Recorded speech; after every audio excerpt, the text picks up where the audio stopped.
All right, on today's show, we're going to explore the most important Facebook updates we need to know as marketers, including Facebook making the announcement that they now have a friends only feed. And unlike previous versions, it's pretty easy to access. So we'll explain how it works and, more importantly, how we can adapt our strategy as marketers and businesses for it. Also, more details on Meta's latest AI tools designed to help keep people on the platform longer, and some pretty important ad targeting updates for some parts of the world. If you are running paid ads or planning to in the next quarter or so, you'll definitely want to make sure that your campaigns are ready for these updates. My name is Jerry Potter, host of the Social Media Marketing Talk Show from Social Media Examiner, where we break down all the latest social media news and what it means for marketers like you. So let's start with AI. Meta AI, which is sort of the parent name for all of Meta's AI things, are now rolling out to 41 European countries and 21 overseas territories. So this is essentially the ability to talk to Meta's AI bot. The initial release includes an intelligent chat function in 6 European languages. And of course, they're going to continue to expand that as they go. And this is accessible in Facebook, Instagram, WhatsApp, and in Messenger as well. So what happens if you've never seen it, there'll be a little blue circle icon where I love the wording they use, where users can summon Meta AI in group chats as well by typing at Meta AI followed by their query. And that also works in WhatsApp along with other platforms very, very soon. So there's a few ways you can use this. One is just like you chat to ChatGPT or any other one. You can just ask it questions, ask it for help with things. And one of the cool things about this is it is free. Like, it's just included for Meta users. So I think for, if you are tight on budget, that's an opportunity there, right? But it's also set up to help discover relevant content from across Meta platforms, including Reels and posts from friends and things like that. So I'm seeing it kind of as a well amped up search engine. We know if anyone's ever searched on Facebook, you can search the whole platform, you can search within groups, and it's been decent for a while, but this has the potential to take it to a whole new level. So I'm curious to start playing around with it and just kind of see what's included there, but also know it also includes web search capabilities. So it can pull information from the web and include context all in a conversational format. So all right, so that's one big update. Also, we have this new Friends tab, which I do think we can take advantage of as business owners. We'll talk about that here in just a second. But all of us here at Social Media Examiner are coming off of Social Media Marketing World earlier this week. Our 12th annual conference was really amazing. All of the presenters there got to show up and share their best stuff. I was lucky enough to be there and speak about podcasting and YouTube, and attendees walked away with all kinds of actionable insights that many are already putting into place in their businesses. Some of them started doing it on site. If you weren't able to be there, though, there's not much time, but you can get access to all the recordings. These are the exact same things that people, travel thousands of miles and pay thousands of dollars to see in person, but you can still get the virtual ticket. So just minutes from now, you can be watching whichever sessions are most relevant for you at a fraction of what it costs to attend in person, including Mari Smith's talk about how to combine Meta AI and Facebook features for maximum impact. So don't wait, because these are only available for a limited time. You can go to socialmediamarketing.world to access all of the keynote sessions and workshops right now. When you get there, you're going to see a big button at the top that says Get the Recordings. Then scroll down, you'll see a button that says Start Your Journey to Social Media Success. So you can grab those now. Again, go to socialmediamarketing.world. So one of the things people were talking about this week was Facebook's new Friends tab. So starting a couple of weeks ago in the United States and Canada, the new Friends tab is a place where you can just see content from your friends. Now, I don't have it on desktop, but I do have it on mobile. And one thing they've done this time, because in the past when they've added these types of feeds for Facebook or Instagram, Meta's made it a little bit difficult, right? Like, you got to go over to this tab, then you got to choose from a drop down which one you want to see. And then every time you load the app again, you got to choose it again, right? There was no default to just have that. This time, there's still no default, but essentially the Friends tab that's been in the Facebook mobile app where you go to see your friends and friends requests now is topped by a feed of stories, reels, posts, birthdays, and more from everyone's friends. And so to utilize this as a business, on one hand, if you're using business pages, you're like, whoa. So now our reach is going to go down even more. which obviously is something that we need to be aware of. But essentially, it is going to include things from profiles as well as what they're doing in groups and things like that. So, a few ways to utilize this. First of all, if you do business using your personal profile, I do, I certainly connect through networking and things like that, then this may be an opportunity to actually get seen more. Now, as somebody who's kind of been craving the friends feed after, being forced all of this content from people I don't follow recently, even since then, I do find myself going to the default feed. But one thing you could do is encourage your followers to browse the friends feed to make sure they see your content. Make sure you don't miss out on what we're sharing. If you are primarily using a business page, I think one of the best things you can do if you've been thinking about this for a while and haven't done it is to enact an employee advocacy program where you encourage your employees to share the business page's content, make it as easy as possible, right? Send them the link, include instructions on how to share it, maybe offer some internal, incentives to do it. I think, for some businesses, it could just be a temporary thing like, hey, we want to try this out for the next 60 days. Every time you share, you'll be entered to win XYZ or, something like that. Check local laws, of course. But if your employees share the business page content, it can be so much more impactful, especially if they add their own personal thoughts on top, right? Always with humility, but I'm so proud of this. I can't believe this. I'm so grateful. Another thing I think that we can do as business pages is really start trying to focus on share-worthy content. And sometimes that's tricky, but I will tell you, as a psychology geek, of all of the things that get someone to share something on Facebook or Instagram or anywhere else, identity is tied to most of them. So if you can create content that's kind of like for people like us or for people like this or different things like that, that stuff is always much more likely to be shared. And then even if you're not marketing with your personal profile, you can still jump into Facebook groups. Groups are going to continue to have high visibility, especially stuff with lots of engagement, including in that friends only feed. So you can go into groups for your industry and just kind of raise awareness about what you do or what the company does with things around that. So, all right, we have reached the phase now where Meta is starting to test community notes in the US. So they announced a few months back that they were eliminating all the third-party fact-checking programs on Facebook, Instagram, and Threads. And now they are testing the community notes. So this is where people can basically just add notes to anything that they want that they don't believe is true or inaccurate or anything like that in any way. Now, unlike fact checks, they say that the notes will not reduce content distribution, which is an interesting thing to think about, So they also haven't said it'll increase content distribution the way that engagement sometimes does, whether it's good or bad. So that's one thing that's interesting. I don't know if this means we should be, adding our own notes to our content if we are given the opportunity or not.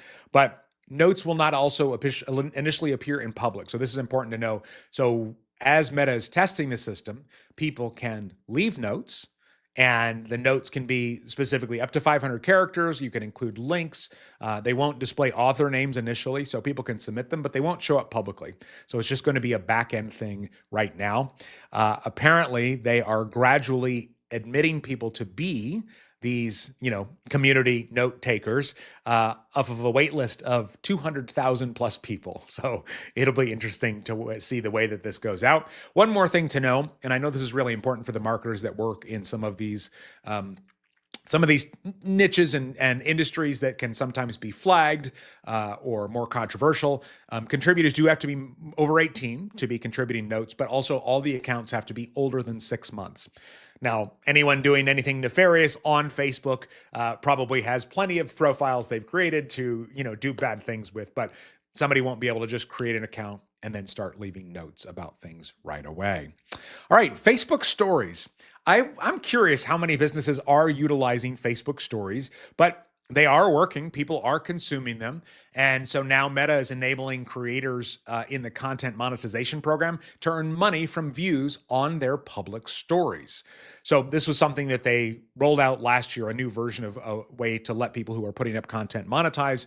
And apparently this year, they are going to offer open enrollment. So previously it was sort of an invitation only thing when you had content that was reaching a lot of people. And now apparently Facebook Stories is going to be part of it. So I would say if you have a business that gets into the program or qualified for the program and you have some really interesting day-to-day behind the scenes stuff, might be an opportunity to not only reach more people, show them behind the scenes, but it'd be a nice incentive if it gets a lot of reach to earn a little extra money on the side as well. All right, let's talk about ads in just a second. If you are running ads, there are some really important targeting updates that we all need to be aware of just to make sure that our campaigns don't fall off the edge of what we want them to do. But first, they've announced a bunch of AI-powered business tools, some ad stuff, some really cool stuff in here. First of all, Meta is expanding access to omni-channel ads, and these are designed to drive both online and in-store sales. So with these, you can use your ads to direct people to the store nearest the person viewing it. So if you've never seen this before, if you have a brick and mortar store and you set up these omni-channel ads, you can have the different things in your ad, and then down below, it'll literally show them where their nearest, few stores are. I've seen where you can scroll through, it seems like 3 to 5 of them, as well as how many miles away from the user that they are. So they're expanding this program. If you have brick and mortars, this could be a really cool opportunity.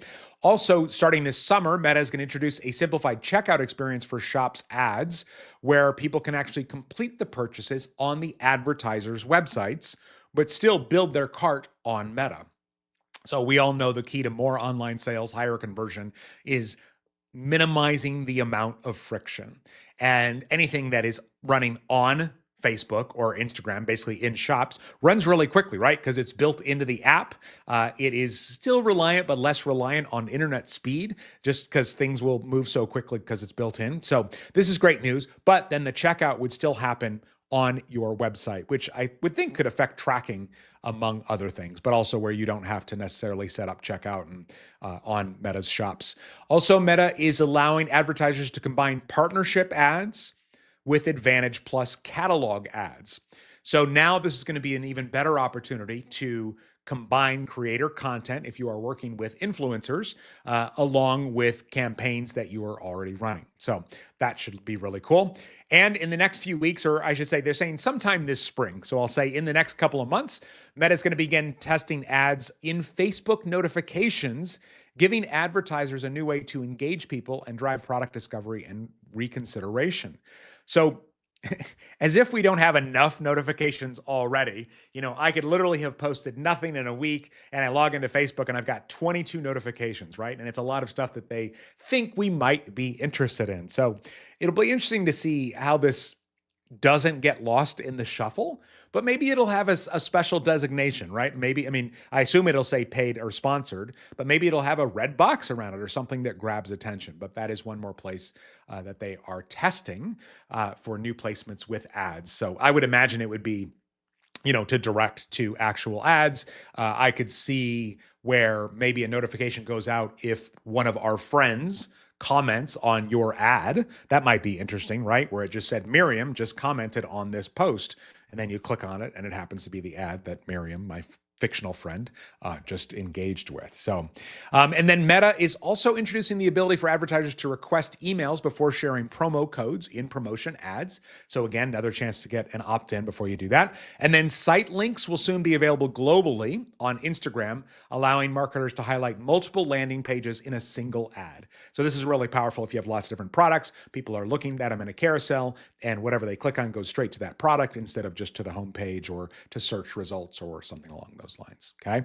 Meta is also expanding access to the Google Analytics integration. So in Meta Events Manager, now you can use aggregated Google data to establish more context for web traffic. So this works along with the Meta Pixel and the Conversions API. As always, they say after you set these up, double check that everything is, of course, working properly.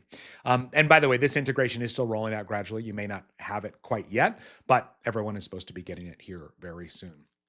Okay, couple of really important targeting things to know about. First, if you target anyone in Singapore, most advertisers are going to have to get verified in a new way by, they're saying early April, so now, right up through June. June is when the deadline is going to be.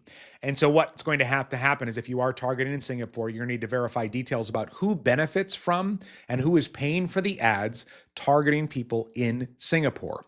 Now, if you already have an existed verified business portfolio, they're saying you may get to skip the verification step. But this new information, like who's benefiting and who's paying for the ads, is going to be visible on the ads info sheet and in the ad library. So it's obviously there for more transparency based on some updated laws, it sounds like, in Singapore. And then one more thing, this one actually only affects targeting one person, believe it or not, but the ripple effects, I'm sure, are going to go far further than that. A woman named Tanya O'Carroll went to court to ask Meta to stop using her personal data for targeted advertising. Now, Meta originally said it's not targeted advertising, the way that we're doing it. They said, it's not direct marketing. It's more, it's not that specific, basically. Well, it was heard in the English High Court recently, and Meta now has to stop using specifically Tanya's data for ad targeting when they use her services. But we know that this is going to roll out wider. Of course, O'Carroll anticipates that Meta will likely shift to what they're doing in the EU to what they're doing. They'll start doing this in the UK, which is basically users either have to consent for tracking or pay for the ad-free versions of its services. So just things are going to continue to get locked down a little bit tighter in Europe. So if you are targeting people there, just be aware of that so you can make the proper adjustments to your campaigns when that happens. All right. Quick reminder, grab your virtual ticket now to get all the replays from Social Media Marketing World at socialmediamarketing.world. You can get them for a short time. If nothing else, go to that link and just see all of the amazing talks that were given, and you'll look at it and you'll go, okay, this is worth it. I want to see these, or maybe you won't. But if the people walking out of the event this week were any indication, there's a lot of powerful stuff in there. I saw some live. I'm going to be going to watch some more replays as well. And if you want to add a podcast to your listening lineup, a couple for you to check out, the Social Media Marketing Podcast, as well as the AI Explored Podcast. Of course, we appreciate you listening to this podcast as well. Until next time, may you be wise with your marketing decisions. Take care, everybody. Bye.